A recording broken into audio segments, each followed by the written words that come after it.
जय कृष्ण गोविंद हरे मुरारी, हे नाथ नारायण वासुदेवा। राधे कृष्ण राधे कृष्ण, राधे राधे राधे कृष्ण। ओम नमो नारायण, ओम नमो भगवते वासुदेवाय।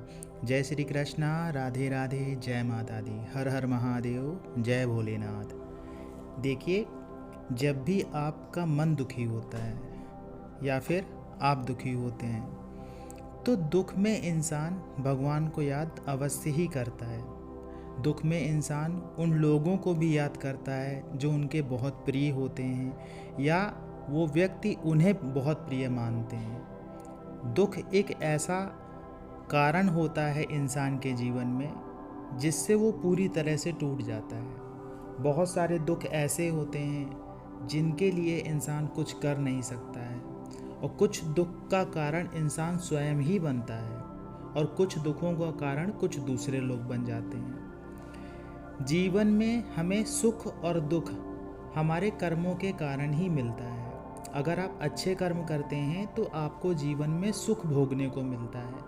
अगर आप बुरे कर्म करते हैं तो आपको जीवन में दुख भोगने को मिलता है। कुछ व्यक्ति अच्छे कर्म करने के बाद भी दुखी इस कारण से रहते हैं क्योंकि उनके कुछ पुराने कर्म ऐसे होते हैं, वो पिछले जन्म के भी कर्म हो सकते हैं, जिसे वो काट रहे होते हैं पाप के रूप में। तो उनके दुख का कारण एक ये भी होता है। अब जब आप बहुत ज़्यादा दुखी हो जाते हैं तो भगवान की शरण में जाते ही जाते हैं। भगवान के चरणों में आप अपना शीश झुकाते ही झुकाते हैं, और जब आप भगवान के सामने बैठते हैं तो स्वतः ही आपके आँखों से आंसू आना या निकलना शुरू हो जाते हैं। आप भावुक होना शुरू हो जाते हैं। आपके मन में जो भी दुख होता है, जो भी आपके मन में पीड़ा रहती है, वो सारी आपके मन में, मस्तिष्क में चलना शुरू हो जाती है। आप मन ही मन भगवान से बात करना शुरू कर देते हैं। आप मन ही मन उन्हें अपनी पीड़ा बताना शुरू कर देते हैं। आप मन ही मन ये चाहते हैं कि भगवान आपकी इस पीड़ा को ख़त्म कर दें। आप भगवान से कहते भी हैं, कभी कभी ऐसा भी होता है कि आप भगवान को बोल के भी बताते हैं कि आपके जीवन में इस प्रकार की घटनाएं हो रही हैं या इस कारण से जीवन में दुखी हैं। तो जब आप बहुत ज़्यादा दुखी होते हैं तो जो दैवीय शक्तियाँ होती हैं, जिनकी आप पूजा करते हैं या फिर जिनका जप करते हैं, उन शक्तियों के ऊपर भी आपके दुख का प्रभाव पड़ता है, क्योंकि कहीं ना कहीं वो शक्तियाँ आपसे जुड़ी हुई हैं, और आप दुखी होंगे तो उनके दुख का भी कारण बनता है, क्योंकि वो आपसे जुड़ी हैं और आपको वो दुखी नहीं देखना चाहती हैं। लेकिन कुछ कर्मों के कारण, कुछ कर्म के फल के कारण वो भी विवश होते हैं। कभी कभी दैवीय शक्तियाँ अपने नियमों में बंधी होती हैं, जिस कारण से वो आपके दुख का निवारण नहीं कर पाती हैं। कभी कभी हम ये सोचते हैं कि भगवान से कुछ मांगें कि ना मांगें, मांगना सही रहेगा कि नहीं रहेगा।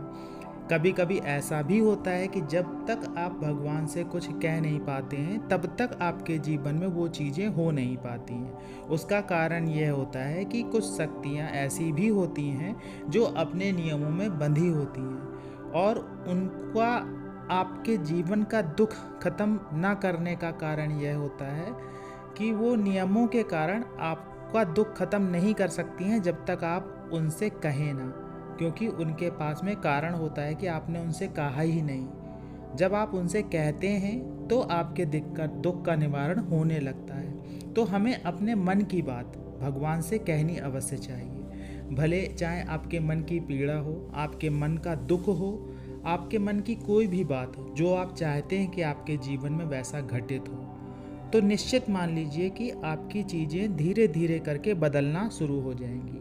ऐसा नहीं है कि आज आपने कुछ कहा और चमत्कारिक रूप से शाम को ही सब कुछ हो जाए या अगले दिन ही सब कुछ हो जाए, क्योंकि जो चीज़ें बिगड़ चुकी हैं उनको बनने में भी समय लगता है।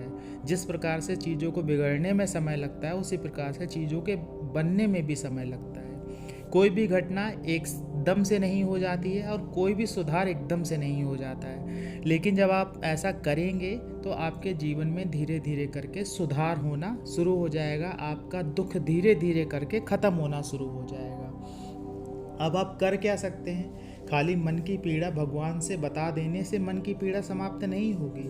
आपको भगवान के लिए कुछ ऐसी चीज़ें भी करनी पड़ेंगी या अपने लिए कुछ ऐसी चीज़ें भी करनी पड़ेंगी जिससे आपके इष्ट देव या फिर आपके देवी देवता प्रसन्न हो। जैसे कि आप उनका जप कर सकते हैं, जैसे कि आप उनका ध्यान कर सकते हैं, जैसे कि आप अपने अंदर सुधार ला सकते हैं। हो सकता है आपके अंदर कोई विकृति हो सकता है आपके अंदर कोई गलत चीज़ें चल रही हो, आप उन चीज़ों को सुधार करके अपने जीवन में बदलाव कर सकते हैं। तो जब भी आप अपने जीवन में बदलाव करेंगे, आपका सब कुछ धीरे धीरे ठीक होने लगेगा, आपका जीवन बदलने लगेगा। आशा है ये जानकारी आपको अच्छी लगी होगी। जानकारी अच्छी लगी हो तो वीडियो को लाइक करिएगा, कमेंट्स में जय माता दी, जय श्री कृष्णा, हर हर महादेव लिखिएगा।